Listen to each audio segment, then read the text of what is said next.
Hello guys, तो स्वागत है स्वॉर्डमैन स्कॉलर के इस नए वीडियो में। तो चलो वीडियो स्टार्ट करते हैं। स्टार्टिंग होती है एमसी जो रास्ते पे चल रहा होता है, वो रुक के आसमान की ओर देखता है। तभी कोई एमसी को पीछे से बुलाता है और एमसी मुड़ के देखता है। हमें दिखाते हैं वाइस डायरेक्टर गुआन चिलहू को।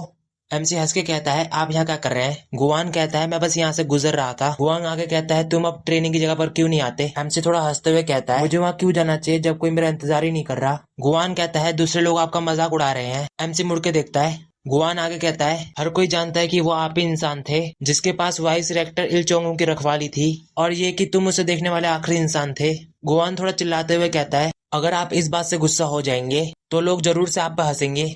वो कहेंगे जिस इंसान को वाइस रेक्टर इल चोंगुन ने उसकी पीठ पर जो भरोसा था वो बस एक कमजोर दीवार था। और एमसी थोड़ा उदास होता है और दोनों एक दूसरे को देखते रहते हैं। तभी सीन दिखाता है गार्डन के बीच में जहाँ एमसी बैठा होता है। एमसी उदास होता है और अंगूठी को पकड़े हुए आसमान की ओर देखता है। फिर एमसी खड़ा हो जाता है और अंगूठी को पकड़ते हुए कहता है, मैं इसे करूंगा, मैं करूंगा।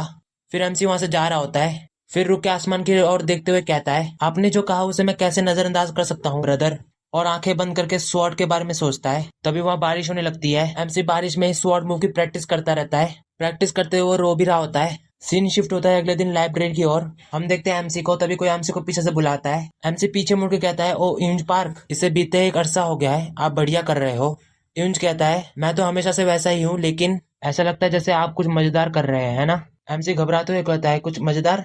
अच्छा ये। एमसी हंसते हुए कहता है, ये कुछ भी नहीं है, मेरे पास कुछ ज्यादा ही चीजें हैं इसलिए। यूंज कहता है, ओ आपका क्या मतलब है कि आपके पास कुछ खाली समय है? मैंने सुना है कि आप हर दिन इंपीरियल गार्ड के ट्रेनिंग की जगह पर जाते हैं, और यह है कि आप प्रोफाउंड थॉट से बाहर आने वाले आखिरी इंसान थे।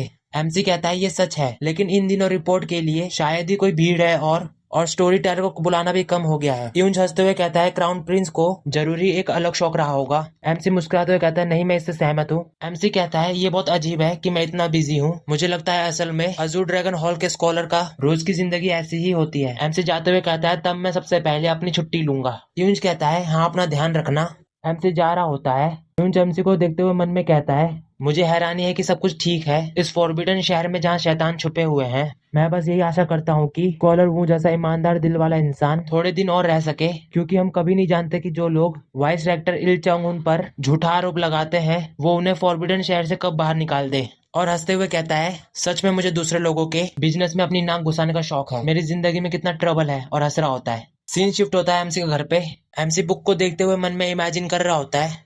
मुवुंग चियोल और चुलमुरोंग की लड़ाई के बारे में दिखाते हैं कि दोनों ही भागते हुए एक दूसरे के पास आते हैं। दोनों ने ही अपना अटैक कर दिया होता है, पर मुवुंग चियोल का अटैक सक्सेसफुली लग जाता है। एमसी परेशान होते हुए मन में कहता है, कोई फर्क नहीं पड़ता कि मैं इसके बारे में कितना सोचता हूँ। मुरोंग परिवार का मुखिया मुरोंग चियोन के खिलाफ किसी भी तरह से नहीं हार सकता। क्या वो अपने पर्पज से भटक गया? नहीं, इसका कोई कारण नहीं है। लेकिन क्या इसका मतलब ये है कि वो अपने परिवार की स्वॉट टेक्निक को नहीं जानता है? ऐसा कोई रास्ता नहीं है कि मुरोंग परिवार का मुखिया ये ना जानता हो कि मैं क्या जानता हूँ। और बुक पढ़ते हुए कहता है, या उनके परिवार की लंबी परंपरा के कारण उनका पॉइंट ऑफ व्यू छोटा हो गया है। खैर, तलवार का आखिरी रूप जो मुझे याद आया वो उसी स्वॉर्ड फ्लो से आया है, लेकिन एक तरह से ये एक सुधार से भी ज्यादा है। एमसी बुक को टेबल में पटकते हुए कहता है, इस कारण से अंत में मुरोंग परिवार के मुखिया के आज स्वॉर्ड फॉर्म को चुकने के अलावा कोई रास्ता नहीं था। एमसी मुस्कुराते हुए कहता है, मैंने देखा कि मुरोंग परिवार के मुखिया जैसा मार्शल मास्टर किस तरह से चुक गया था। इस दर पर शायद मैं और शर्माने लगता है और अपना सर पकड़ते हुए कहता है, मैं आखिर किस बारे में सोच रहा था? और चिल्लाते हुए कहता है, जो अपनी कमियां नहीं जानता वो कूड़ा है। जो अपने कमजोरी और डिसिप्लिन की कमी पर शर्म महसूस करता है वो एक मार्शल मास्टर है।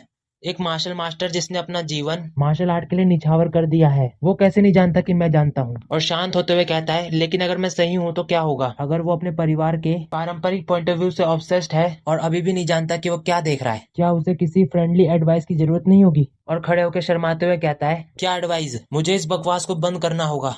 एमसी इधर उधर चक्कर काटते हुए कहता है, यहाँ तक कि जो ट्रेनीज अभी अभी इंपीरियल गार्ड में शामिल हुए हैं वो भी दूसरों से सलाह नहीं मांगना चाहते। कोई इंसान जो किसी प्रोविंस के लिए लड़ता हो वो किसी स्कॉलर की बात क्यों मानेगा? एमसी मुड़ के ब्रश और इंक को देखता है, सोचने लगता है, सोचते हुए कहता है, बस इतना ही। और एमसी पेपर रखते हुए कहता है, मुझे इसे सिर्फ गुमनाम रूप से लिखना है।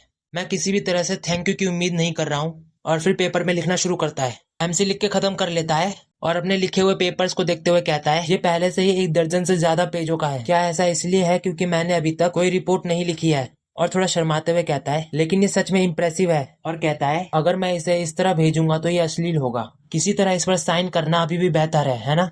और थोड़ा मन में सोचता है क्या मुझे अजूर ड्रैगन स्कॉलर के साथ जाना चाहिए। नहीं, मुझे यकीन है कि अगर मैं कहूँ कि मैं एक स्कॉलर हूँ तो वो इसे हल्के में लेंगे।